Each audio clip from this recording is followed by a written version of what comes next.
Të përqendruar tek armatimet ndërkohë që nuk ka një plan për paqen. Kryeministri Edi Rama kishte këtë kritik për Europën ndërsa ju bashkua presidentit të FIFA-s dhe liderëve nga disa vende të botës në një diskutim në edicionin e 9 të Future Investment Initiative në Riyadh, Arabisë Saudite.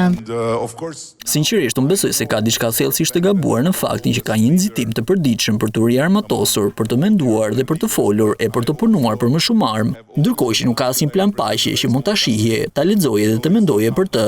Ka ngecur në një pozicion që përqendrohet vetëm te armatimi.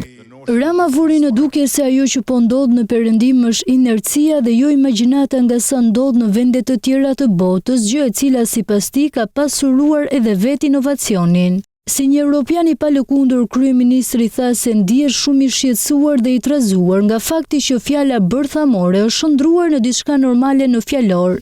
Ajo që po përjetojmë sot në perëndim është inercia, ajo me të cilën ndeshemi në pjesën e gjirit dhe në pjesë të tjera të botës është imagjinata.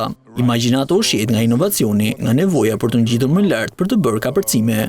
Ne kemi marrë të mirëqenia ato që kemi, tashmë jemi tek inercia e mërzitshme. Ja pse këtu ka një ndjesi që jeta ime po ecën mirë, por jo vendi im. Në ato vende që janë parë për një kohë të gjatë që gjërat kanë shkuar mirë, po përballen me mërzinë e inercisë. Kreu I qeverisë shqiptare tha se ndryshe nga vendet e tjera të cilat ndodhen në vorbullën e imagjinatës me dëshirë për investime të reja për kapërcime galopante, Arabinë Saudite cilësoi si shembull të vizionit.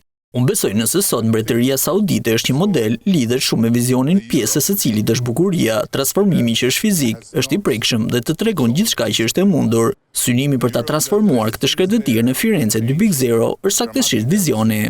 Në ditën e parë të vizitës në Arabinë Saudite, kryeministri shqiptar u prit nga princi I Kurorës dhe kryeministri Mohammed bin Salman Al Saudi, me të cilën tha se diskutoi për bashkëpunim mes dy vendeve.